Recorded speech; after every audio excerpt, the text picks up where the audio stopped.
Hello friends, आज हम start करेंगे क्लास 9 एनसीईआरटी इकोनॉमिक्स के चैप्टर पीपल एज रिसोर्स का सेकेंड मॉड्यूल। फ्रेंड्स, हमने लास्ट मॉड्यूल में पढ़ा था कि कैसे पॉपुलेशन पर इन्वेस्ट करने से वो रिसोर्स बन जाती है।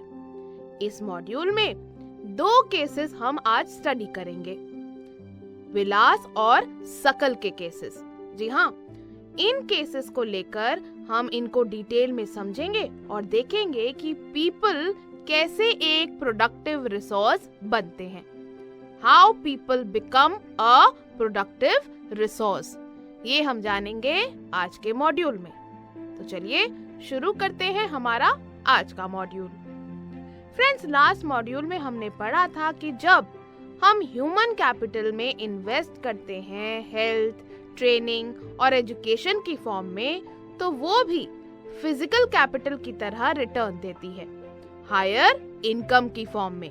याद है ना, लास्ट मॉड्यूल में पढ़ा था। फ्रेंड्स, ज्यादा एजुकेटेड और हेल्थियर लोग ना सिर्फ हायर इनकम के थ्रू गेन करते हैं, बल्कि सोसाइटी भी इनडायरेक्ट वेज में एजुकेटेड और हेल्थियर लोगों से गेन करती है। कैसे? फ्रेंड्स, ज्यादा एजुकेटेड और हेल्थियर लोगों के एडवांटेजेस उन लोगों तक भी स्प्रेड होते हैं जो खुद एजुकेटेड नहीं हैं और जिनको हेल्थ केयर नहीं मिलती। मतलब अगर सोसाइटी में एजुकेटेड और हेल्दी लोग मौजूद हैं तो सभी लोगों का फायदा होता है। मतलब उन लोगों को भी हेल्प मिलती है जिनके पास अच्छी हेल्थ नहीं है और अच्छी एजुकेशन नहीं है। सपोज अगर आपके पास ही अच्छी एजुकेशन है, आप हेल्दी हो, तो शायद आप अपनी हाउस हेल्प के बच्चे को भी अपनी तरफ से कुछ सिखा सकते हो, उसको कुछ बुक से अपनी पढ़ा सकते हो। तो क्या हो रहा है, जब आप एजुकेशन ले रहे हो तो आपको खुद तो फायदा हो ही रहा है, लेकिन आप दूसरों को भी अपनी हेल्थ से, अपनी एजुकेशन से फायदा पहुंचा सकते हैं। So friends, not only do the more educated and healthier people gain through higher income, society also gains in indirect ways. In fact, friends, human capital superior होती है दूसरे resources से, जैसे कि land और physical capital से, क्योंकि बिना ह्यूमन नॉलेज के मनी, लैंड सब कुछ वेस्ट है। जी हाँ, क्योंकि अगर नॉलेज नहीं है, स्किल नहीं है, आइडियाज नहीं है, तो कितना भी मनी हो, कितना भी लैंड हो, वो ऑलमोस्ट वेस्ट ही है ना। फ्रेंड्स, लैंड और कैपिटल खुद तो यूजफुल नहीं हो सकते। अगर कोई पर्सन अपनी एबिलिटी से, अपने स्किल से, अपने नॉलेज से लैंड का यूज, कैपिटल का यूज प्रॉपरली नहीं करेगा, तो कैसे उसका प्रॉपर यूटिलाइजेशन होगा। मतलब अगर आपके पास 100 रुपीज हैं, तो 100 रुपीज खुद तो जाकर कोई सामान नहीं खरीदेंगे ना, आपको ही उस मनी का कोई प्रॉपर यूज करना होगा। ऐसे ही अगर आपके पास लैंड है, तो अगर लैंड पे कुछ बनवाना है, beat factory, beat mall, beat school, तो खुद तो स्कूल नहीं बन जाएगा, खुद तो मॉल नहीं बन जाएगा।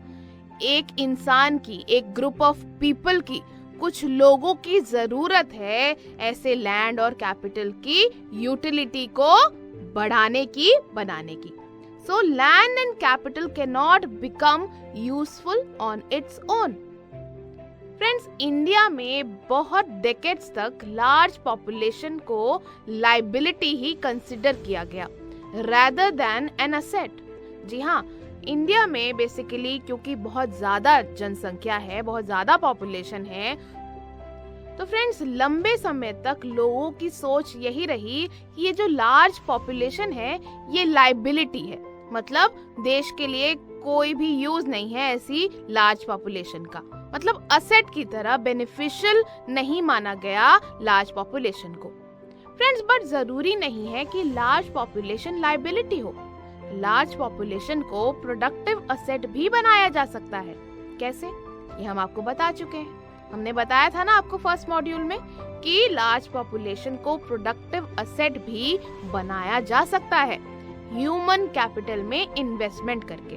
फॉर एग्जाम्पल, एजुकेशन और हेल्थ पे सबके लिए रिसोर्सेज स्पेंड करके, इंडस्ट्रियल और एग्रीकल्चरल वर्कर्स को मॉडर्न टेक्नोलॉजी के यूज की ट्रेनिंग देके, जैसे हमने ग्रीन रेवोल्यूशन का एग्जांपल बताया था आपको, या फिर यूजफुल साइंटिफिक रिसर्चेस की फॉर्म में, जैसे हमने आपको बताया था ना ग्रीन रेवोल्यूशन में कैसे फार्मर्स को ट्रेनिंग मिली थी प्रॉपर कि मॉडर्न फार्मिंग मेथड्स यूज करने से आपको ये लाभ होगा। तो जब फार्मर को प्रॉपर ट्रेनिंग मिली, इंफॉर्मेशन मिली, तो कैसे रिजल्ट्स भी निकले। इसी तरह से आईटी, इंफॉर्मेशन टेक्नोलॉजी का हमने आपको एग्जांपल बताया था। तो इस तरह से अगर ह्यूमन कैपिटल पर इन्वेस्टमेंट होगा एजुकेशन, हेल्थ, ट्रेनिंग की फॉर्म में, तो लार्ज पॉपुलेशन प्रोडक्टिव असेट बन सकती है। फ्रेंड्स, आइए अब दो केसेस पढ़ते हैं, विलास का केस और सकल का केस, और इन सारी चीजों को और अच्छे से समझते हैं, और साथ ही ये भी जानते हैं कि लोग कैसे ज्यादा प्रोडक्टिव रिसोर्स बन सकते हैं। तो फ्रेंड्स, ये स्टोरीज जो हैं वो है विलास और सकल की, जो फ्रेंड्स थे और सेम विलेज में रहते थे, जिसका नाम था सेमापुर।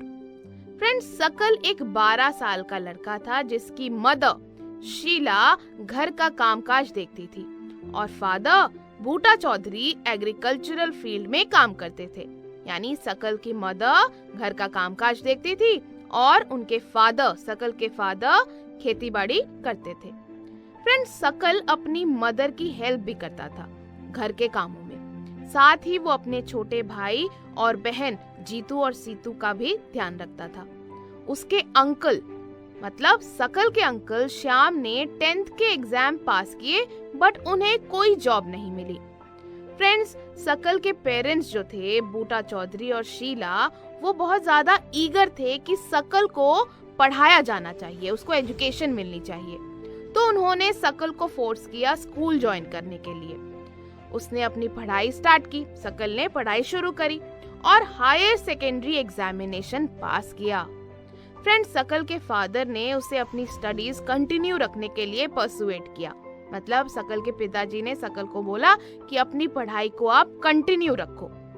फ्रेंड्स, सकल के पेरेंट्स ने लोन भी लिया जिससे सकल कंप्यूटर्स में वोकेशनल कोर्स कर सके, मतलब कंप्यूटर कोर्स कर सके 12th के बाद।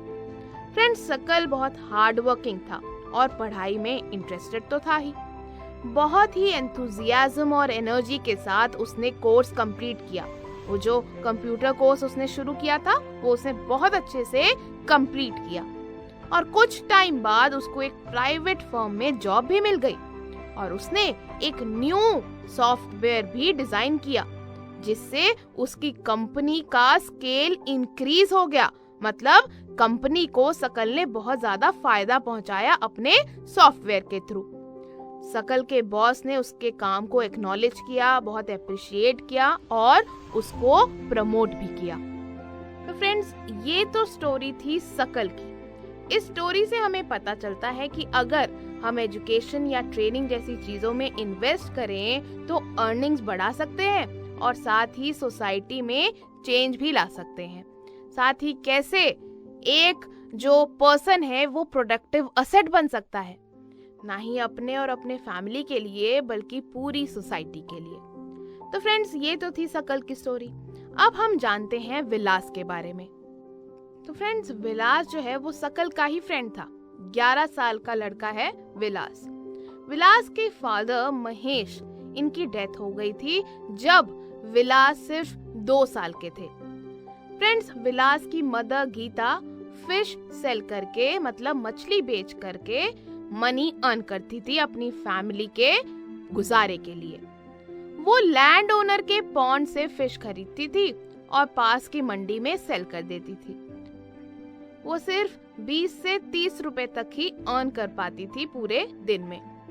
फ्रेंड्स, साथ ही विलास हेल्दी नहीं थे। विलास आर्थराइटिस का पेशेंट था, पर उसकी मदर उसको डॉक्टर के पास लेके जाना अफोर्ड नहीं कर सकती थी, क्योंकि अगर 20 से 30 रुपए ही दिन के कमाएंगे तो कैसे हेल्थ एक्सपेंसेस वो लोग निकाल सकते हैं। तो इसलिए विलास की हेल्थ बहुत ज्यादा सफर करती थी। वो स्कूल भी नहीं जा सकता था और वो स्टडीज में इंटरेस्टेड भी नहीं था, क्योंकि ना ही वो हेल्दी था, ना घर की कंडीशन ठीक थी। तो ना ही वो स्कूल जा सकता था और ना ही उसको इंटरेस्ट था स्टडीज में। वो अपनी मदर की हेल्प करता था कुकिंग में और अपने छोटे भाई मोहन का ध्यान रखता था। फ्रेंड्स, कुछ टाइम बाद विलास की मदर बीमार पड़ गई, पर उनकी केयर करने वाला फैमिली में कोई नहीं था और ना ही कोई ऐसा पर्सन था फैमिली में जो उन्हें किसी भी तरह से फाइनेंशियली, इमोशनली सपोर्ट कर सके। अब इसका रिजल्ट ये हुआ कि विलास भी उसी विलेज में फिश सेल करने के लिए मजबूर हो गया। जो उसकी माँ काम किया करती थी, विलास भी अब वही काम करने के लिए मजबूर हो गया। अपनी मदर की तरह वो भी बहुत ही लेस इनकम ही अर्न कर पाता था। तो फ्रेंड्स, विलास की स्टोरी से हमें पता चलता है कि एजुकेशन एंड ट्रेनिंग के साथ साथ अगर मेडिकल केयर में भी इन्वेस्ट ना किया जाए तो ह्यूमन रिसोर्स को ह्यूमन कैपिटल में नहीं बदला जा सकता, क्योंकि ये सारी चीजें बहुत जरूरी हैं, इंटर रिलेटेड हैं किसी भी ह्यूमन रिसोर्स को ह्यूमन कैपिटल बनाने के लिए। तो फ्रेंड्स, इन दो केसेस में हमने देखा कि सकल स्कूल गया पर विलास नहीं गया। सकल हेल्दी और फिजिकली स्ट्रांग था, उसे डॉक्टर के पास बार बार जाने की जरूरत नहीं पड़ती थी। On the other hand, Vilas arthritis का पेशेंट था और उसके पास इतने पैसे भी नहीं थे कि डॉक्टर को रेगुलरली विजिट कर सके। फ्रेंड्स, सकल ने डिग्री हासिल की कंप्यूटर प्रोग्रामिंग में और उसे एक प्राइवेट फर्म में जॉब भी मिली, लेकिन विलास ने वही काम किया जो उसकी मदर करती थी, जिस कारण उसको बहुत ही कम इनकम मिल पाती थी। तो देखा आपने कैसे सकल एक प्रोडक्टिव रिसोर्स बना, क्योंकि इस रिसोर्स में एजुकेशन और ट्रेनिंग के थ्रू इन्वेस्टमेंट की गई, लेकिन विलास पर ऐसी इन्वेस्टमेंट नहीं की गई और इसीलिए वो प्रोडक्टिव रिसोर्स नहीं बन पाया। तो समझ आया फ्रेंड्स? क्या समझा आपने?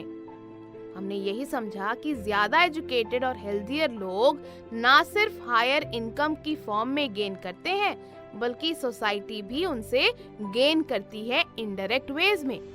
साथ ही फ्रेंड्स, हमने जाना कि ह्यूमन कैपिटल बाकी रिसोर्सेज जैसे लैंड और फिजिकल कैपिटल से सुपीरियर होते हैं, क्योंकि ह्यूमंस ही लैंड और कैपिटल का यूज करके उसको और ज्यादा बेनिफिशियल बना सकते हैं।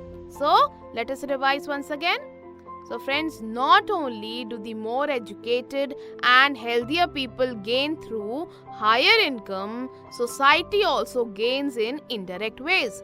In fact, human capital is superior to other resources like land and physical capital because only humans can use land.